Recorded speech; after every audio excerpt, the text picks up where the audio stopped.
Kelompok kriminal bersenjata KKB pimpinan Bocor Sobolim bukan kali ini saja menyerang dan membunuh warga di kamp tambang ilegal di Kampung KW, Distrik Awimbon, Kabupaten Pegunungan Bintang, Papua. Sepanjang tahun 2022, Bocor dan anak buahnya telah 3 kali melakukan aksi pembunuhan ke warga. Salah satunya mereka pernah membantai dan memenggal kepala penjaga kios di kawasan tambang ilegal tersebut. Dalam catatan Detikcom dari aparat setempat, Bocor bersama anggotanya membantai penjaga kios tersebut pada tanggal 20 Juli tahun 2022 lalu. Dia menyerang penjaga kios bernama Suryadi, 45, di daerah yang sama yakni Kampung KW, Distrik Awimbon. Korban Suryadi saat itu ditemukan tewas mengenaskan. Mereka memenggal kepala korban hingga putus. Kepala korban selanjutnya dibawa dan badannya ditinggal di lokasi kejadian. Saat itu kelompok KKB mengunggah pembantaian tersebut ke media sosial. Mereka mengungkapkan bahwa korban Suryadi adalah intelijen. Akan tetapi hal itu dibantah aparat polisi. Tak hanya itu, pada Februari tahun 2022 di Kalimerah 89 Kampung KW, tak jauh dari lokasi itu, telah terjadi pembantaian terhadap para penambang yang menewaskan 1 orang dan juga 2 pekerja tambang.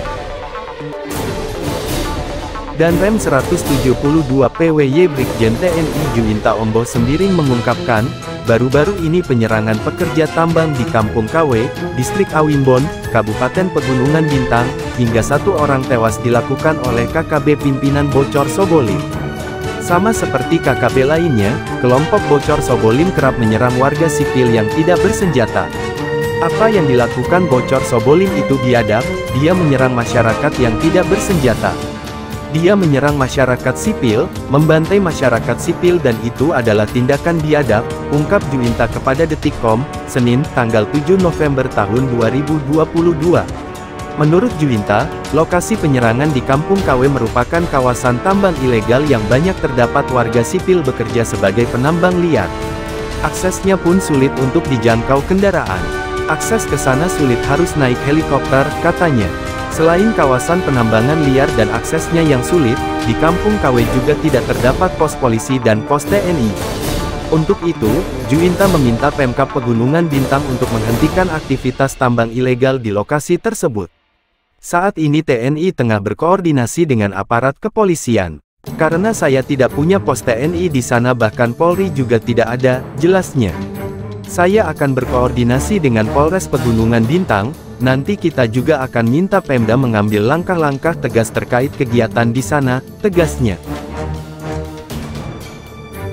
Dalam waktu dekat, TNI akan berupaya agar warga sipil menghentikan aktivitas penambangan liar di lokasi tersebut, khususnya menjelang tanggal 1 Desember di mana kelompok KKB kerap melakukan penyerangan secara masif kepada warga.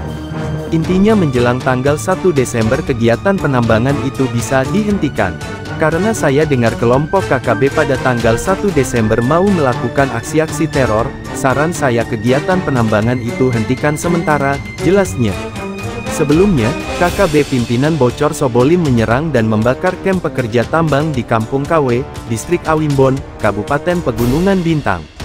Akibat serangan tersebut 1 orang pekerja tambang tewas dengan tangan putus.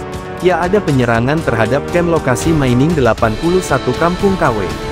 Kejadian itu mengakibatkan 1 orang atas nama Romlo Atlus Tuenoa, 29, meninggal, kata Kapolres Pegunungan Bintang AKBP Cahyo Soekarnito kepada Detikcom, Minggu 6/11. Cahyo mengatakan serangan tersebut terjadi pada Sabtu, 5/11 sekitar pukul 18 waktu Indonesia Timur. Kamp penambang yang diserang berada di antara perbatasan Pegunungan Bintang dengan Yahukimo. Dari informasi yang telah kami kembangkan, pelaku penyerang para penambang adalah kelompok KKB, ungkapnya. Cahyo mengungkapkan korban tewas diduga karena kehabisan darah usai mendapat serangan senjata tajam dari para pelaku. Akibat serangan tersebut tangan korban terputus. Diduga korban meninggal akibat kehabisan darah, lantaran bagian pergelangan tangannya putus, terangnya.